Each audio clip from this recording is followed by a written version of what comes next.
गतसमनी बगीचा में अगर हम पढ़ें, गतसमनी बगीचा में जब प्रभु यीशु प्रार्थना कर रहे थे, उनको समझ में आ गया कि पकड़वाने वाले आए। तो जब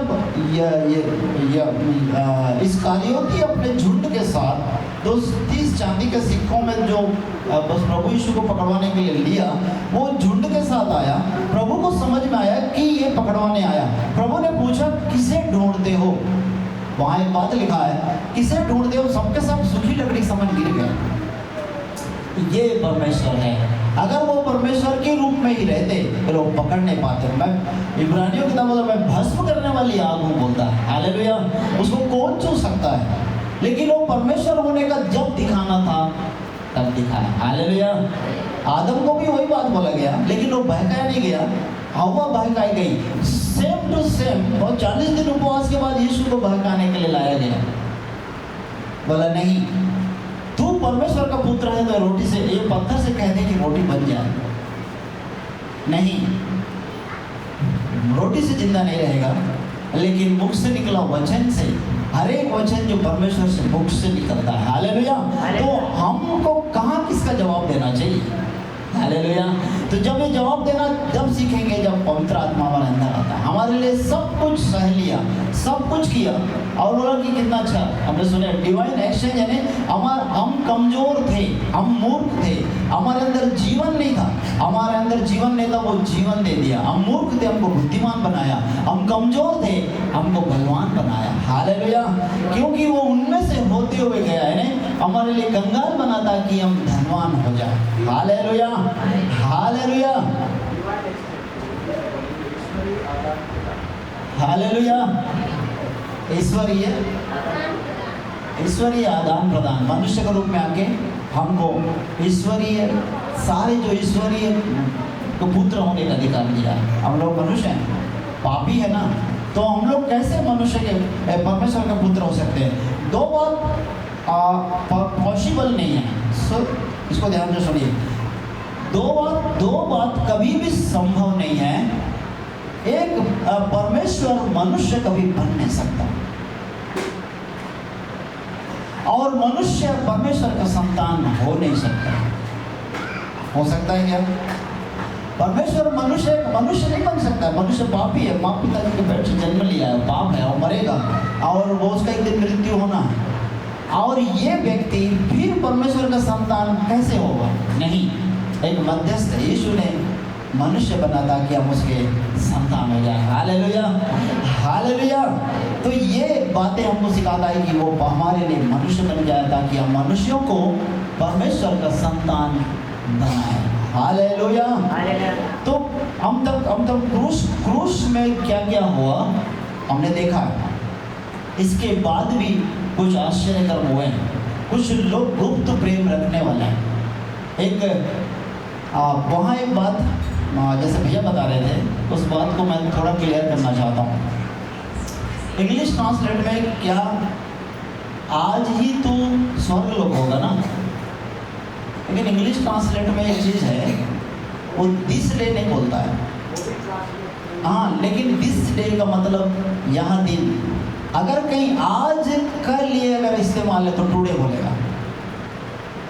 आज अगर कहीं इस्तेमाल होगा, मैं आज तुम्हारे साथ चलूँगा, I will go with you today, हमको टुडे बोलना पड़ेगा, आज 24 घंटे के लिए। दिस डे का अर्थ ही होगा कि वो एक दिन है, वो एक दिन है, कौन सा दिन है नहीं मालूम।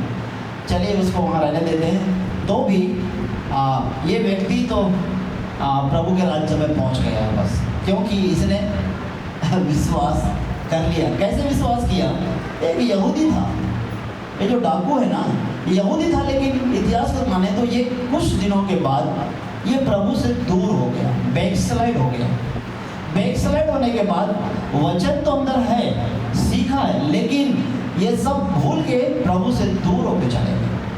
लेकिन जब ये शुरू से देख रहा है कि आरंभ से लेकर, जब से 9 बजे से लेकर 3 बजे तक, ये पहले भी कुछ घंटे में देख रहा है कि जो कुछ भी इसके साथ हो रहा है वो प्रभु के एक परमेश्वर मसीहा के साथ होने की लिखा है। दो डाकुओं में उनका वास्तव में जो सजा है वो लिखा हुआ है।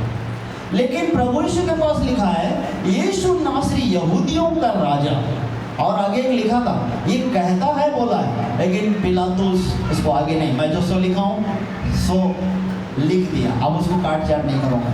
ये लोग बोल रहे हैं कि ऐसा बोलो यहूदियों का राजा कहता हूँ बोला, लेकिन कहता हूँ को नहीं लिखा है। यीशु नासरी यहूदियों का राजा है। ये जो डाकू है ना इस चीज को देख रहा है कि यहूदियों का राजा तो मसीह तो है, और ये पीठ दबदबा रहे हैं तो इस तरह से रो रहे हैं, और बाइबल में लिखा है कपड़े बांटना, ये सारे चीज कुछ कुछ देखा ये परमेश्वर से मिलता जुलता है, मसीह यहाँ से मिलता जुलता है।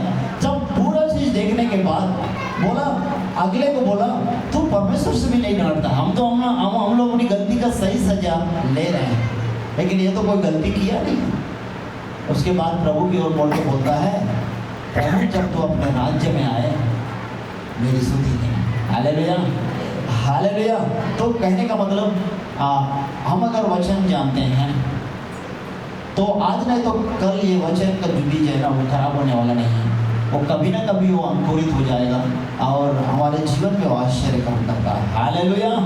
अब ये जो क्रूस में प्राण प्रभु ने दे दिया, बाकी दोनों ने तड़प रहे हैं, उनका प्राण अभी निकला नहीं है, सब छोड़ के चले गए।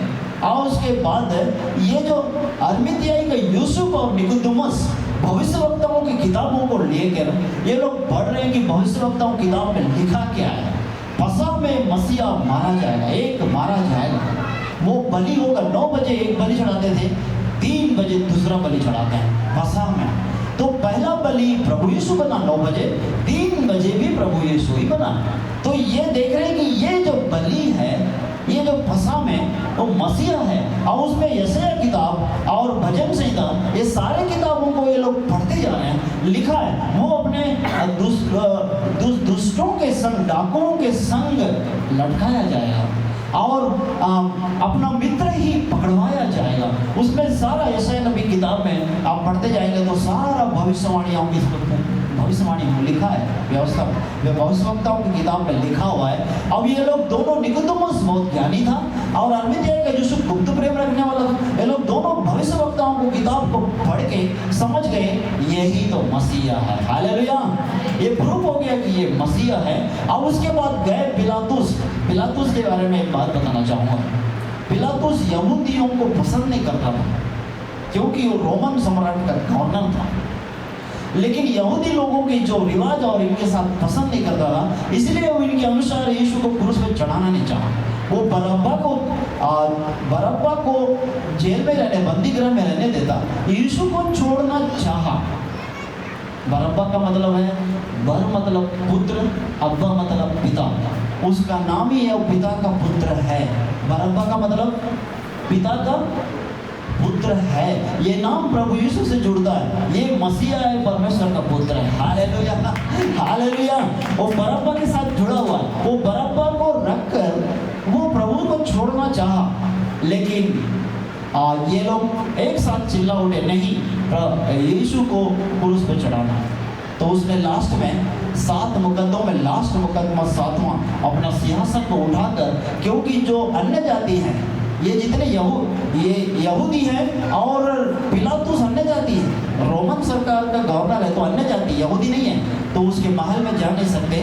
महल में वो सिंहासन में बैठ के न्याय कर रहा है, ये लोग बाहर में ही हैं। और बोला कि ये यहूदियों को दिखाने के लिए वो सिंहासन को इनके पास लाया, कोड़े मरवाने के बाद बोला आप देखो अभी भी आप हो सकता है छोड़ोगे। पूरा कोड़े मारने के बाद भी ये लोग बोले नहीं, किसी को चढ़ाओ, क्योंकि वचन पूरा होना है। हालेलुया। तेरे कोड़े खाने से मैं चंगा हो गया, अगर वो कोड़े नहीं मारे तो हमारा चंगा ही कहाँ से आता। Hallelujah hallelujah. तो अंत में मैं बोलना चाहूँगा कि जितना दुख ताड़ना, मैंने पहले ही बोला था, मैंने आधा घंटा का संदेश दिया पहले स्टार्टिंग में, एक बार रिपीट करके हम अंत करेंगे।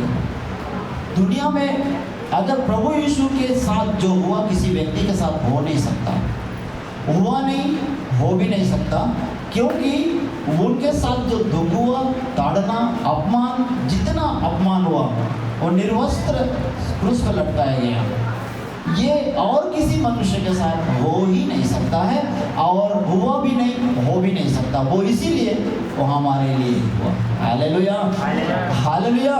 बाइबल में जन्म से ज़्यादा उनकी विजय प्रवेश से लेकर मृत्यु के बाद जी उठने के बाद 40 दिन पृथ्वी में रहकर देखते हुए स्वर्गारोहण का होना, ये बाइबल में ज़्यादा इसको चारों सुसमाचार किताब में लेखकों के द्वारा प्रभु ने ये बात डाला कि इसको ज़्यादा एक वर्णन हमको किया गया। इसका मतलब उसके मृत्यु को निरंतर याद रखें। Hallelujah, hallelujah.